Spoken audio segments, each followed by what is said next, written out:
ไปแสงทองส่องสายเข้ามาทั่วทั้งอาณาดินลาวมีความร่มเย็นความทุกข์ยากเข็นได้วางเว้นไปไกลข้าลาวลมลุกคุกคานตั้งหลายร้อยปีเลือดหลั่งอาภรณ์ละยิงวันนี้ชาติลาวจึงได้ปลดปล่อยย้อนบุญคุณ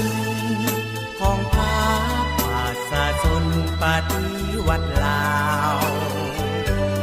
ชาวลาวบ่มีวันหลงลืมใด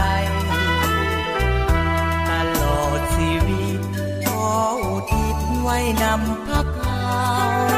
ถนอมฮักบูชาเจ้าบ่มีวันให้มองเศร้าพระเกิดจงเจริ